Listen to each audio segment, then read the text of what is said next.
Hello, and welcome to another episode of the Move Forward Anyway podcast, featuring dream accelerating inspiration. I'm Jeff Meyer, your host, author, entrepreneur, and coach. My goal with this podcast is to help you identify and clarify your own dream by taking wisdom from others' successes and challenges. If you're looking to take action on your dream, to make a difference doing something you love, but your fears are holding you back, then this podcast is for you. If you're interested in finding additional support, you can also check out my Dream Accelerator coaching program designed to help realize your full potential and reshape your future. As always, you can learn more about my Dream Accelerator program at jeffmeyer.org. Using my Dream Accelerating formula, heart-centered entrepreneurs can focus on their dream, name their fears, change their mindset, define their next, and move forward anyway. Welcome back, fellow dreamers. It is awesome to be with you in another episode of the Move Forward Anyway podcast. And today, my special guest, Laura Gallagher from Madison, Wisconsin. Thank you so much for being with us today. Laura, why don't you introduce yourself to the audience? Well, hi and welcome, welcome. Thank you for welcoming me, Jeff. I'm glad to be here. I'm Laura Gallagher. I'm president of the creative company here in Madison. I'm also an author and speaker. And I understand we're here to talk about dreams and what gets in the way of accomplishing our dreams, right? Absolutely. You are the CEO, founder of the creative company, and you also are involved in this extremely exciting effort. It's actually a competition here in the Madison area, and you've made it through so many levels of this competition. Mathatria Press. It is a publishing company for women that you're building, and you have made it to the final 12. So I want to talk about that and the creative company, and just talk about how your dreams have taken on a life of their own. So why don't we just start with a creative company first? Where did that dream come from? Tell me a little bit about the genesis of that dream.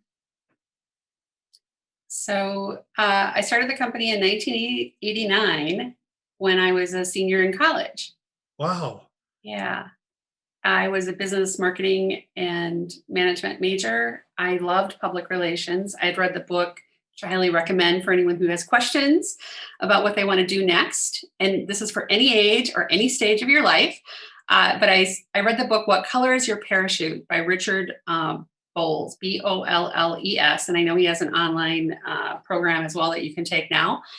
And it pointed to public relations, but I was already too far along in the college career track to make that change to major in PR. So I stayed in marketing management and I went to work for a PR firm.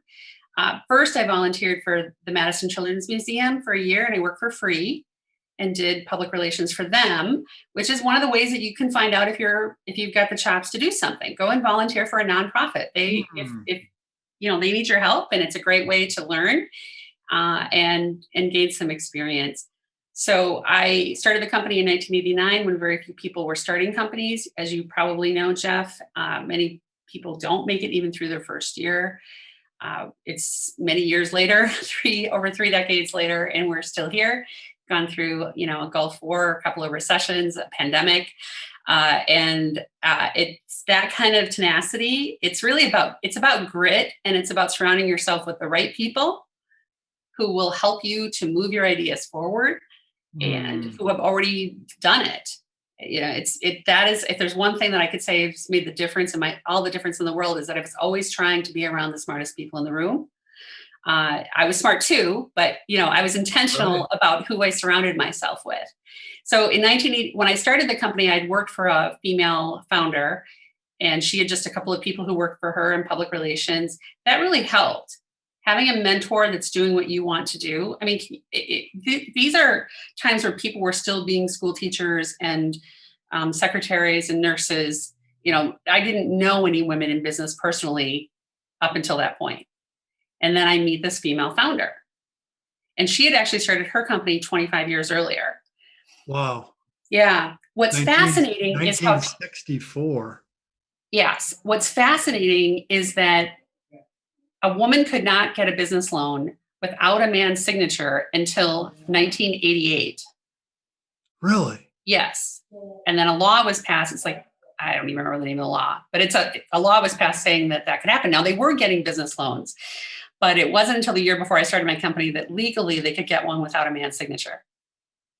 So Wow. that's just fascinating to me because I didn't really understand what I was up against, or how kind of new this was. I had a teacher, Mark Dedman, who was part of the chocolate shop family here in Wisconsin. Yeah. And Mark said, "You can start your own business. You don't have anything to lose." And I thought, well, maybe I could, and then really, truly by the grace of God, and I'm still in touch with these people today. They hired me to do public relations for the new hotel they were opening on the west side of Madison, and we were off and running. So that dream started with just really having the right people around me who were encouraging me to go for it. And then a lot of books. I read a lot, and it's made all the difference in the world. Reading, learning, I don't care if it's podcasts or videos or TED Talks or leadership summits, whatever your jam is. That's also made a big difference. I don't spend any time really watching things that aren't going to fuel my brain or body. Yeah. And you would say that that's a great supplement to the mentoring and the coaching and the being with smart people in the room. It's not the books alone that make the dream a reality, but they certainly shape and encourage and give you ideas. But it's the execution of the ideas that have made you be able to be successful, correct? Would you say that that's true? Yes, it's reading and then applying what you've learned. And my other, life hack or tool that's helped me to be successful is that 80%, or if you're more likely to accomplish something if you write it down, 80% more likely to accomplish it if you write it down. So I write down a lot of my ideas, and they're much more likely to come to life. So where do you write them?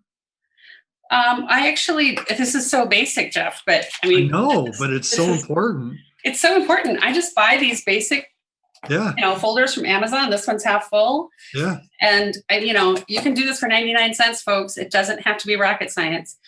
It doesn't have to be a fancy program. You just need a place to keep your ideas. I tried a lot of different systems. This one works best. It just makes all the difference in the world. So Creative Company grew to the top 2% of women-owned businesses in the United States when I was in my 30s. And then in 2008, we revamped everything. I went into incubation space. We started doing more web development, more online tools and things like that. And just this spring, just last month, May of 2021, we just moved into our brand new building, which we actually got to build out. We have a gorgeous sign that lights up the night, and I have 8 employees. We have a 5th floor boardroom now. We have exercise room here for employees. It's wonderful.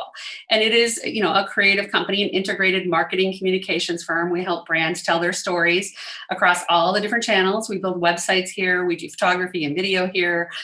We do messaging work here. So all those things are happening here at the Creative Company. And it's really fun to come to work most days. I mean, it's still work. Make no mistake about it, because there's all kinds of processes and systems when you get above a few employees. And this is the other thing is that when you are, so 90% of women-owned businesses and 83% of male-owned businesses actually only employ themselves and one other, which means you probably created a very giant job for yourself without any health insurance, vacation, or benefits.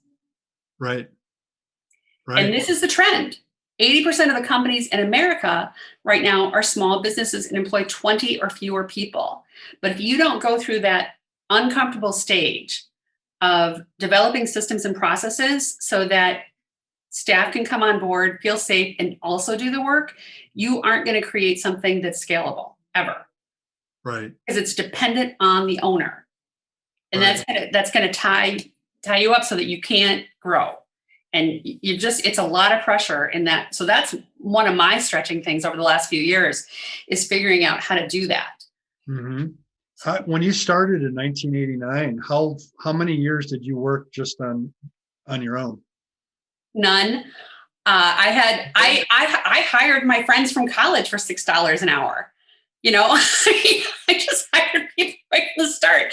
But I would say it took me most of the last 32 years to learn how to manage and lead people. Mostly how to lead people. It's not so much manage. I hire better now, but I also have. I do feel like this is one of the ways that God has grown me up and made me.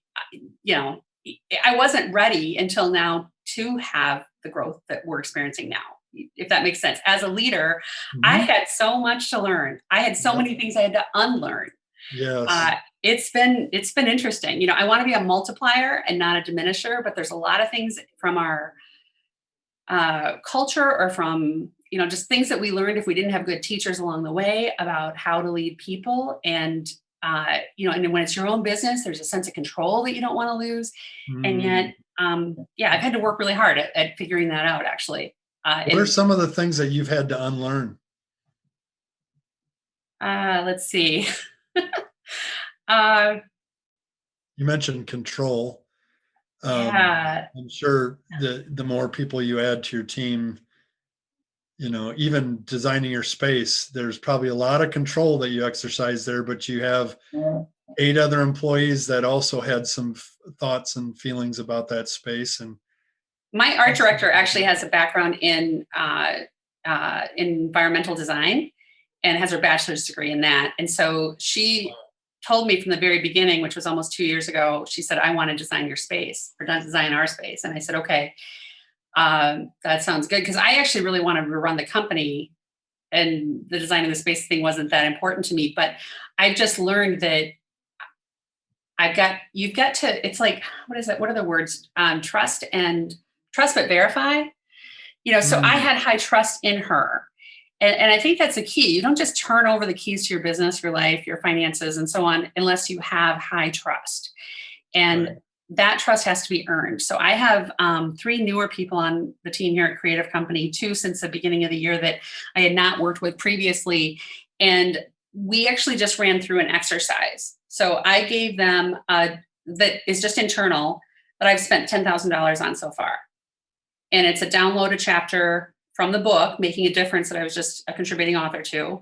And we're just launching that campaign right now. There's the book. And some of the other authors in there include Jerry Jenkins, who's co-author of the Left Behind series, for those of you who are familiar with that. In any case, the book download is about my chapter, which is about how to use social media to make a difference in the world. But that requires a landing page, that requires social media, that requires email marketing to our audiences, and so I went through with these newer people on the team. What's our goal? Do a creative brief first. I wanted to see how they would run it and where the gaps are. So watch what I'm doing here. I'm not throwing them out to the wolves. I'm not throwing them out, to clients and saying, okay, do this, and then let's see how screwed up it is.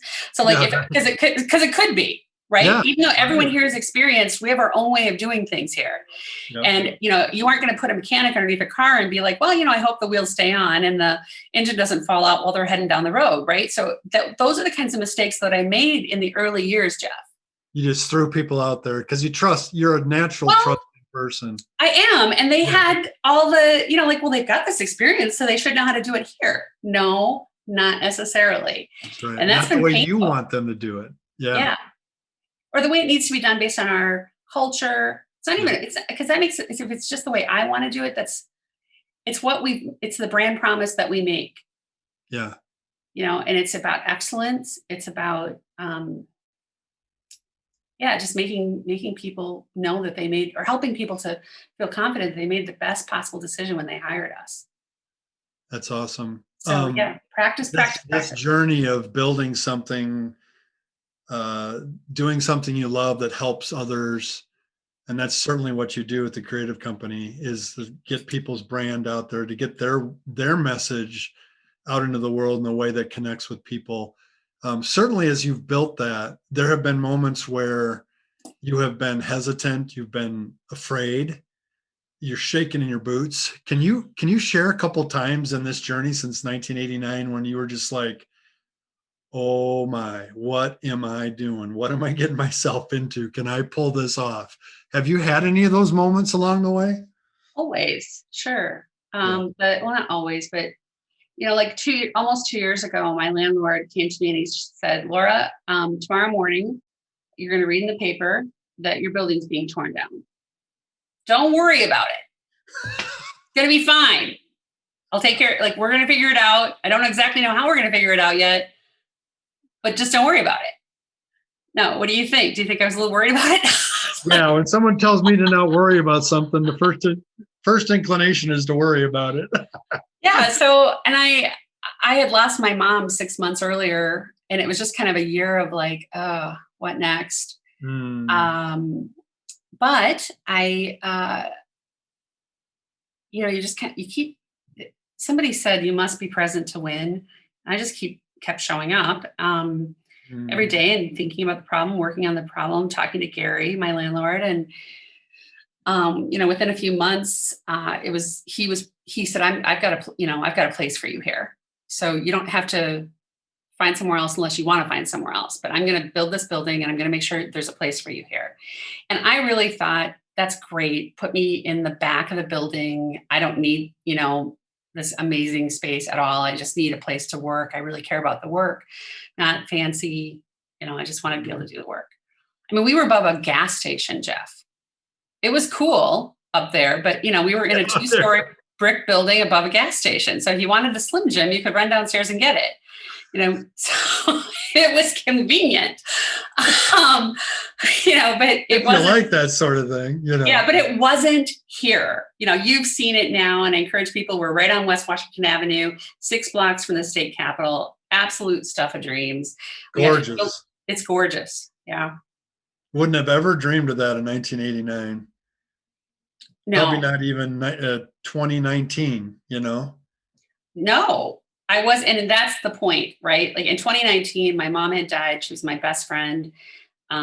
Business was difficult that year.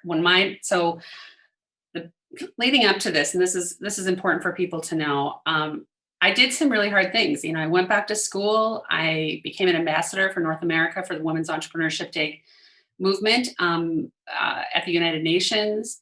I produced 2 conferences in 2018 and 2019 for women in business, and they sold out both years. But when my mom got sick at the end of 2019, I didn't have, or was it at the end of 2018? So it was 17 and 18 that I produced the conferences. At the end of 2018, when she got sick very suddenly, and she died 3 weeks later, and she was 73 years old. Wow. And she was my best friend. And I was a little light staffed because we had just gone through the conference. And I really didn't know at that moment what was going to happen next. If I'm going to be able to stick with this, or I just felt like the ground came out from under me. And I had worked so hard, going back to school, becoming an ambassador, running the company. I didn't even want to do it, to be candid with you. I was tired and I was hurting. And I also wondered, like, wow, how am I spending my life? I just wish I had spent some time differently. So that was a dark period 2 years ago. And then when the lease thing came up, I'm like, oh, brother, now this. But it actually turned out great. And I think that's what people need to know, is that, God is with you, strengthening you, helping you with your, for those who believe that that's the way it works. I personally believe that's how this works. And that even during those dark hours, maybe I needed a rest. I just had to trust him in a way that I had not trusted God before. I had to say, like, my dad was used to traveling a lot with my mom. And so the kids and I went on a trip to Deadwood and to ski Mount Rushmore and stuff with my dad. Now, I haven't been on a car trip with my father since I was 16 years old, right? Yeah. We all piled in his minivan, and he made 13 roast beef sandwiches that we ate here between here and, the Dakotas. And because, you got to keep driving. And do you really have to go to the bathroom, Jeff? Yeah, you can't stop. Especially when Dad's driving. You can't stop. Can't stop it. Oh my gosh. We stopped a couple of times, but I'm just saying it was intense. But I had to make my father a priority. I didn't have any other choice. He needed us. We needed him. We got in the van. but I felt like I couldn't leave my company. Mm-hmm. I really didn't feel like I could leave my company, but I had to get in the van. So it was an interesting life change for me. I had to put my family first. I didn't have any choice. Wow. And Yeah. you had to trust your company to someone else as I well. trusted, yeah, and I had to put my trust in God that God was going to make sure that we were okay. Yeah. I Well, mean, there, in a more profound way than before. This was if this was going to happen, it was happening on his time, not Laura's time. wow, that was a big moment for you. It grew me up. Yeah, almost overnight, right? It felt So, like it took longer than that, but yep. You well, know? you're still growing. I mean, I am, yeah. so in the midst of that fear and worry and not sure how it's going to turn out, what were some of the key players that helped you trust in God more, that helped you keep moving forward anyway, even though you didn't want to, and you had to adjust to being there for dad and putting your family first? What were some of the key elements that helped you get through that stage and get to today? So this that's a great question. Uh, the key elements that helped me get to today. Well, they always say time helps and heals, and it did. My sister was really important during that time, just Mhm. in about three. So by like the fall, she said to me after mom and died, she said, "You're too sad. You need to go and get some help." I was Mhm. that sad. So I'm not. I just want to be really clear because people will go through hard times, and they aren't going to be sure. That I'm just. It was not. It's not all been great for me by any Yeah. stretch of the imagination. There have been really lonely, hard times. I was very lonely without my mom. I talked to her, even though we weren't in the same place. She lived in Northern Illinois, and I'm here, and I was very busy. But when I got off a plane, she was the first person I called. When I was in New York City, I called my mom and I was like, "You won't believe this! This is so Yeah. amazing! I'm at the United Nations, whatever." I mean, mom was my best friend, and it left a big, big hole in my heart. And our whole family was hurting. Yeah. So there was that. But Dr. Tom Nebel, who you may know, so Tom came to me right before my mom died and helped me prepare for the Women's Entrepreneurship Day conference because I keynoted at it year two. And it was a statewide conference, just to be clear. We had all of the economic players in the state of Wisconsin there. But Tom coached me up, worked with me on my speech. He's a really good presenter, and he's a coach with Giant Worldwide. Hmm. Uh, so that helped a ton. He also came in and worked with my team a couple of different times here at the Creative Company. He and I did a leadership intensive together. That was very helpful. Um, to be candid with you, the whatever little it was getting through that first year without mom. Let's just call it what it is. It was going Yeah. through every celebration and all of those kinds of things. And then I felt like, and then we went right into the pandemic, so we go right into a move and the pandemic, because we had to move out of this building so they could tear it down, move into temporary space in an enterprise center or an incubation. We moved actually back to the people we were at before. And I want to tell you how slow my brain was working during this time, because when you experience extreme trauma, your brain slows down. Hmm. And I didn't want to tell anyone that my brain had slowed down because I was afraid that they wouldn't want to work with me. Yeah. Right. Right. But my brain, everything was slower. And I signed the lease for the temporary space a week before I had to be out of this space. That's how late in the game it was. 2 weeks before I had to be out of this space, I still hadn't found anything that I had a piece about. And I wrote Commonwealth Development and I said, and the subject line read, "A friend in need." And I said, "I see you've got some space available. Can I come back for 14 months?" Because that's I not their think normal. this is interesting. You've just touched on it. I've seen this now, and in the last 5 minutes, you've been talking that you asked for help. Mm-hmm. And I think one of the struggles for us who are entrepreneurs, people that are take charge, visionaries, let's go get it, is we have a hard time sometimes asking for help. And I think that's a really important lesson, that one of the things that helps you move forward anyway, when things are tough and when there's your brain's slowing down and you're not thinking clearly, you're overwhelmed by the stuff of life that's going to hit everyone at some point, is to ask for help. Your sister encouraged you to do that. You asked the people to help bring you back for 14 months, and I'm assuming they did. Yes, I moved in very happily. It was a really good relationship. Yeah. And the real estate market at that time was tight. So when I was asking, it was before the pandemic. We had we moved in, and then 2 weeks later it was shelter at home. By the way, I signed a long-term lease to be in this building right before I moved.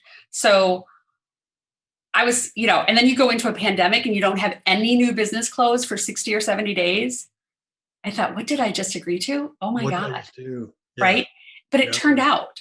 And I think that's the thing, like, you talk about working through your fear. You are going to be uncomfortable if you want your story to move forward. You're going to be, hear this, people, you're going to be uncomfortable if you want your story to move forward. Yeah. Yeah. There's no way around it. And it's going to come again and again and again and again. At every point where you want your story to move forward, there is going to be discomfort. Yes. Because in order to stretch and to grow, you're going to be challenged. That's where growth comes from. It doesn't come from being content and sitting on what you already know. I think of your story from 1989 to today, all the things you've had to learn. And how God has made it happen. I went to college originally to be a court reporter, and I was going to marry my high school boyfriend. Mm-hmm. Well, he was older than me, but he was in radio and TV, and I really thought his job was interesting. And then I eventually, started doing the kinds of things that he did, which was even more fun. Mm-hmm. Instead of just, being with someone who did that, I could actually do it myself.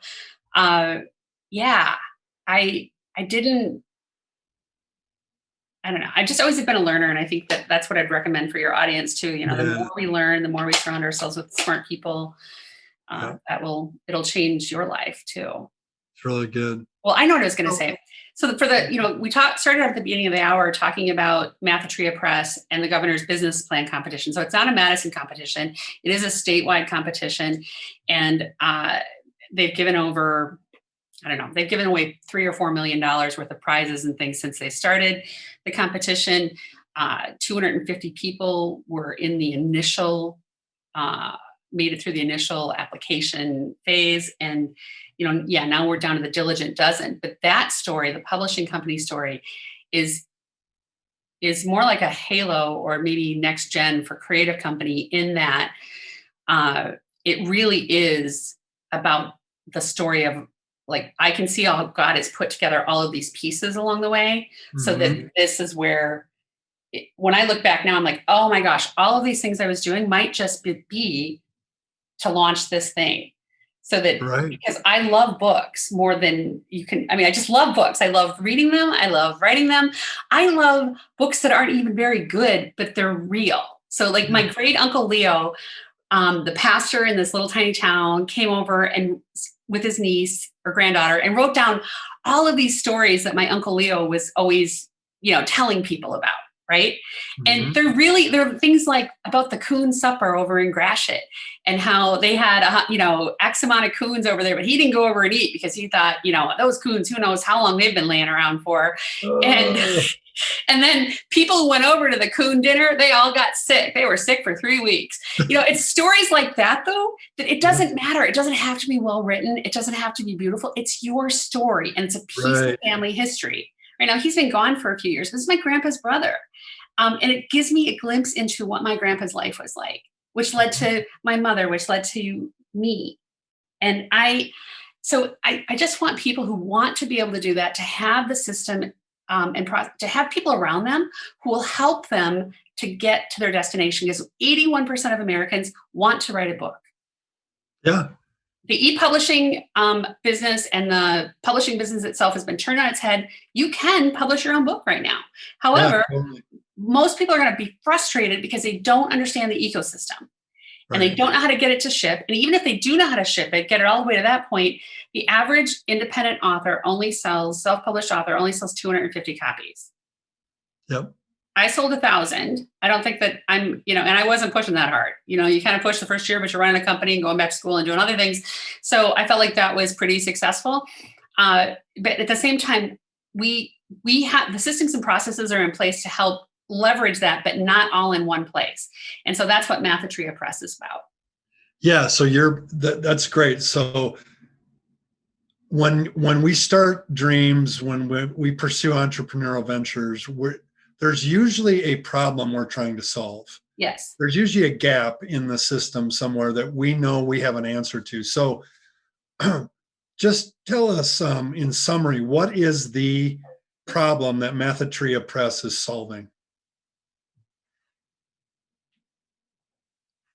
There are two problems. The first one is getting the book written. And the other problem is making it available to people. Yeah. Marketing it, getting it out, getting eyes on it. Yes. And it's specifically for women. I am targeting women. You're targeting women. 95% of business books, anyway, and this is much broader than business books, but 95% of business books a few years ago, according to research, it's all white guys with their voices, white executives who had gotten to that place and wrote a business book, probably paid for an author and, or paid for a writer to write it, like Donald Trump did, quite frankly, in 1989 with the Art of the Deal. That's common. But those are the business books. Now, I'm a woman in business. Am I going to lead this company differently than what a man would? More than likely, yes, because my gender is just what it is. Yep. I was made differently, so I'm going to probably lead it differently. Do I need role models? Absolutely. When we did the Women's Entrepreneurship Day conference, I made sure that it was the most diverse and inclusive board in the history of the state of Wisconsin, the most diverse and inclusive stage in the history of Wisconsin. And as a result, we had the most diverse and inclusive audience in the history of the state of Wisconsin at an economic empowerment summit for women. So yes, it's different. And we have a lot of fears and insecurities. Men do too, but they tend to not maybe talk about them as much. And so maybe that's the thing. Oh yeah. Believe me. Yeah. You got to wear your mask every day, right? Like you got to. Yeah, it shows weakness, and our society is built on rewarding the strong. And so to say that you're afraid is like the last thing in the world we want to admit to. And yet it impacts all of us. And that's one of the biggest lies that I try to overcome for people with the Dream Accelerator is that, I sign every one of my books. I sign this, I write this in my signature. Fears will come, fear will stay, move forward anyway. Your dream must live. And the point of that is that fear is a natural human emotion to risk or to the unknown. It's natural and it's going to come. And so many people feel like I can't move forward unless I eliminate the fear or overcome the fear. And I'm saying, no, bring the fear along with you because it's going to be there. You're going to have sweaty palms before you walk on that big stage. You're going to be shaking in your boots when you sign a lease and you don't know what's coming in the next year. Yep. You're going to be shaken and to your core when your mom dies and you still feel like you're called to move this thing forward, but you can't pick up the phone and talk to your best friend anymore. Guess what? That's natural. And move forward anyway, because your dream must live. And men, oh my goodness, we have to put on this show that we've got it together and we're strong. We can solve our own problems. So that's why I stopped earlier and said asking for help is so huge. And men have a real problem doing that. Yeah, I see that. And it gets in the way when we think about teams and how people work together, especially in these, there's a different thing coming up the pipeline with other generations. They are more dependent and working in teams and more accustomed to working in teams. So there's less of that frontier man, I got to figure this all out by myself kind of attitude coming down the pipeline. But, we've created a culture here at Creative Company we're equally staffed between men and women here, where we discuss the undiscussable. We talk about it when our egos and our independence gets in the way of us getting the results that we could get. We talk about communication You can't communicate too much right now. And this is for everyone in your audience, Jeff. You cannot communicate. You cannot over communicate right now. Our brains are more full than they've ever been with fears. I hardly watch, I do watch the news a couple of times a week, or I'll read the paper a couple of times a week. You can't listen to that all day long. It will destroy your brain. It will destroy what you can do in the world to make a difference. Don't spend a lot of time on it. It will not help you to move ideas forward. And God has made us to be very creative people who are here, and resilient people and gritty people, and he wants us to live, but to fully live, you got to get on the boat. Oh, this was actually the other part. We didn't talk about this, Jeff, but one of the things that really changed me this last year was that a year ago, I began learning how to sail. And I was scared. So I've lived on the water for 10 years, 11 years now. And I watched all the boats go by, and I thought that looks really hard. And then last year, someone asked me to get on the boat, and I got on the boat. And I've actually already registered the URL, learninghowtosail.org, and a bunch of others, because I know I'm going to write about it. Yeah. Because it's really about learning how to live again and love again after my mom died. Yeah. It's more than sailing, isn't it? It's way more than sailing, but there's all these metaphors out there. Sometimes and it's true in business too, or true in life. Sometimes you got the wind in your sail and it's just beautiful. Other times a puff of wind's going to come along and it's going to knock you right on your side. What are you going to do to recover? The more prepared you are for those moments, and this is preparation, if you're a believer, you're in the Word of God, and you're prepared to not believe those lies that you're not going to get through this. And then if you're tactically, if you know what to do, I know I got to get the wind out of my sail. I know I have to essentially put on the brakes on the boat. I got to stop this thing from moving for a minute if that happens, and right the boat. So I learned, and I was just a scientist about the whole thing, which I think is another takeaway tip for your audience is being a scientist, being an explorer, helps you to manage the things that go sideways. So there are two key words that we have here that are part of our culture. And one is, and we actually got both of these from my landlord, who is the most positive and optimistic guy on the planet. I love working with Gary. Started out like building refrigeration systems, putting them in quick trips, and, did really well. But I watched him in managing this project, and he used two key words. The first one is, that's interesting. And what he was really saying was, wow, that got really messed up. But it's interesting, Laura. It's so interesting. This wasn't at all what I had imagined, but it's really interesting. The other one he uses, if it's really, really gone sideways, is fascinating. Yeah. It was fascinating what happened there. And so we use those two keywords here every single day at the Creative Company. I've got a rock, an actual rock on my desk at church where I serve, not here, so I can't show it to you. But I painted the words on it in a really dark time when everything seemed to be going south. Stay curious. Yeah. Like for me, it was like, okay, this is really, really hard. I wonder what's wanting to happen here. And can I stay curious? Can I stay in the moment of curiosity and see what might develop? So I love that. That's interesting, fascinating. See, it just puts you in the right frame of mind. It keeps you curious. I want to go back to what you said about asking for help for a second, because, in the Bible, it says a wise man has many counselors. And I will get different advice from different people about problems.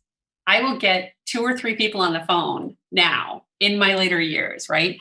I used to pull out a book and be like, well, I'll just figure it out myself. Right. And I can still go into that zone where I'm like, I've got to figure this out. I've got to figure it out. But then I get in my own head.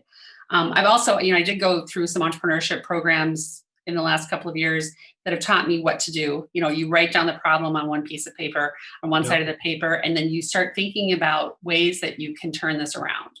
Yeah. You've got to get it into some sort of actionable format. Otherwise, it's going to kill you. But my counselors will not give me the same advice, which is why you should have more than one. Right. Now, that's really good advice. There is a caveat, though, that I found, and the proverb also says that you can die with too many advisors. So there's a point at which, as an entrepreneur, you got to stop listening to the advice because it can be overwhelming. Too many advisors, too many different, and you got to make a decision and you got to move. I mean, I'm dealing right now in the Dream Accelerator with a couple of people that they've received feedback and advice from so many people over the last year, and they are just completely exhausted by the thoughts. And it's because they haven't moved forward with any of the advice. They haven't taken action on it. It just sits up there in their heads, and they've just been overthinking it. So what kind of advice would you give to the listener about when to stop receiving more advice and move forward and make a decision, right or wrong, make a decision and take action? How do you know when it's time to stop taking advice? How do you know when it's time to stop taking advice? Probably when you feel overwhelmed by all the advice. Yeah, right. And then, and sadly, what we do is we go to other people before we go to prayer, right? So oh my gosh, huge for the Christians who are listening. How many times have you been stuck with a decision, and instead of praying, you immediately went and sought a bunch of advice from a bunch of different people instead of going to God and just seeking his heart about it? And then watching for repeating themes, right? Yep. Like, how is God going to speak to me about this, and seeing what happens, in that way. So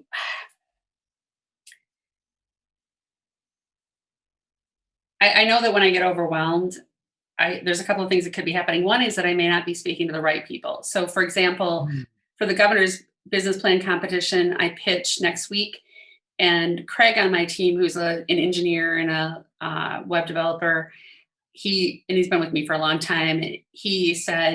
I said, do you think I should do a pitch with everybody here at the creative company, a practice pitch? And he said, no. He's very matter of fact about that. And he said, we don't know what you know about this, about how this works. We're not investors. And I thought, oh, that's so wise. See, I was going to do that, and then they were going to undermine my thought process more than likely. That wasn't going to help. Now, yesterday I met with Jay, who's done 3 successful startups and also made it this far in the competition. He was talking to me about my company's valuation and how I'm going to have to justify that and all those kinds of things. That was very productive. That was helpful. Yeah. You got to find the right people. You don't talk to somebody who's like, okay, one of my challenges, and I'm sure you have this too, Jeff. I don't know you that well, but just based on the fact that your focus of these podcasts and your books is on dreams and fulfilling those dreams, fulfilling God's calling in your life, or whatever your desire is there. My guess is that, oh shoot, I just completely lost my train of thought. Okay. Dream maker. Where did we start before that? We're talking about finding the right people, asking the right people for input. Jay gave you good feedback. Yeah. Okay. I lost it. It'll come to you at 2 o'clock. Something about 2 o'clock tomorrow morning. Yeah, 2 o'clock tomorrow morning. I'll remember. That's my full brain. That's what I should have said. Yeah, I'll remember later. Yeah. So, so you're ready to make this pitch Thursday, June 3rd. We're recording this. I actually pitch on Wednesday. Okay. On Wednesday. When this goes live, we will know already what's happening for Laura and her Method Tria Press in the governor's business plan competition, because this will be published somewhere in July. But but you're sitting there right now thinking about Wednesday. What kind of emotions are you having as you think about making that pitch? So what Jay reminded me of yesterday, although it was a heavy conversation, he's like, they don't actually, it doesn't matter how nice you are, whether they like you or not, who cares? On the other hand, why you built this thing, I want to express authenticity. I know this. I get all in my own head about it, Jeff. And Yeah. then I get nervous and I think what actually goes through my head, because I did a practice pitch already with 2 investors earlier in the week, and it was a hot mess. I mean, my whole desk was covered with, which you might have seen on social media, with little note cards of changes I had to make. Right? Yeah, I saw that post. So stressful. Oh my gosh. Oh my gosh. And I had to do not a root canal, but I had to have an emergency crown put on that morning. Of course. So of course, half my face is drooping and I'm doing my practice pitch with these 2 investors. And, they were really kind about the whole thing, but it was terrifying. It would not have been if I just remembered that I actually have been thinking about this idea and preparing for it for 6 years. And actually even my whole life. Yeah. I'm ready for this. I'm ready for this for moment. But you better be able to pump yourself up because you're the only ones that's there at the final moment. If I was waiting for somebody to walk through my door to feed that thing for me, I would be in a lot of trouble.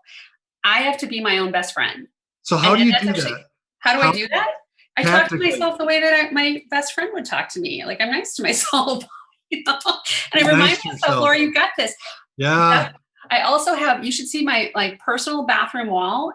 When I'm working on something like this, it's covered with note cards and things that keep my brain straight because there's so much going on at any given time that I really do have to work hard at this. You said this earlier that 80%, what was it?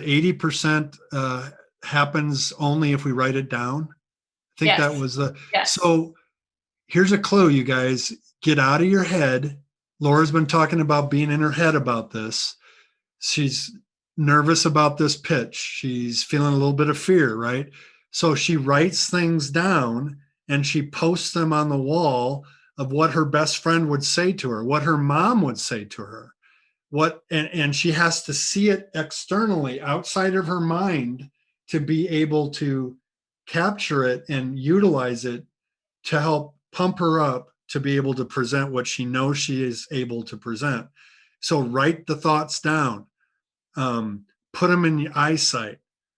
This past Sunday, I preached on I shared a Hebrew word from one of the Psalms that says shavah, and it means to put in front of your eyes. Put the Lord in front of your eyes. Shavah, shove it up there in front of your eyes and go, right? And I preached on that on Sunday because so often we just keep the thoughts in our heads and we need to put it in front of our eyes. Like, you got this. You've been thinking about this for 6 years. There's no one better to present this than you, Laura. It's like putting on your mirror. We have in my bathroom, my wife puts Post-it notes on the bathroom mirror all the time to try to remind me. I've got this, I don't even know what you call it. It's like a marquee where I can put letters on it and it's got different lights that come through it. And right now it says precious and honored. My wife put that up there during a really dark time a couple of weeks ago where I was really beating myself up. My own worst enemy. Precious and honored. And it's just like, you got to see these things and keep them front of mind. Shove it up there in front of your eyes. Yes, you do. Don't forget. There's no way around it. I do remember now what I was going to say before, Jeff. But that is my life hack that's probably made the most amount of sense to me is just keeping. I actually heard about this at a conference years ago. The founder of Lululemon said he put all of his business goals at the urinal in his company. Because that way he'd see it a number of times a day. I mean, it sounds, and so my bathroom, right? I mean, it's the same. Yeah. Just I do my hair. There's nothing else to do. I mean, yeah. That's why some marketing companies put the advertisements above the urinal. So you're just staring at the wall. Or in it, if it's a man, I'm just saying it's right in there. Right, just put the goal right in there. I'm told. I haven't actually experienced that. Yeah. But what I was going to say earlier, when I was talking about you being a dream maker and so on and so forth, I did remember it's don't dream with a non-dreamer. They will suck the life right out of you. I talk about in my book, Beware of the Dream Crushers. It's also a Julia Cameron. Here's another book for you guys. Julia Cameron's The Artist's Way, just gold. It is gold. This was so life-giving to me during my sabbatical. Yeah, dream crushers, and they can come from the people that are the closest to you too. Absolutely. And that really hurts, and it's really hard to overcome. Don't shoot your But dream. understanding the personalities and things that you're with, there are times and places for those kinds of, like my CFO, for example. If I'm going to do something impetuous or, just, throw some money at something that she'll just give me a look, but if I was, she's not, you need wise counselors around you, wise people around you who will, kind of rein it in sometimes. But when you're creating, this isn't the time to do that. That's right. That Artist Way book is one of my favorites too. Also, I highly recommend Stephen Pressfield. Have you read him, Jeff? Oh, yes. Yeah. So he's got a whole series of books out. He's fantastic. Love that cover. It's about working, you guys. I mean, these are workbook boots on this thing. And when we think about an artist, we see them painting like in the Renaissance period, or we see them, romantically writing by the lake. But much of what I do is work. Yeah. Just hard grinding work. That's it. But I do get to create, and there's some fun stuff here and there. And, maybe it's, 15% of my time, but even creating ideas in your head and then moving them onto paper and then moving them into action and then watching them come alive. What an exciting process to be a part of. Yeah. And what if we were all more tuned into that instead of letting life pass us by with a television on or a phone in our hand?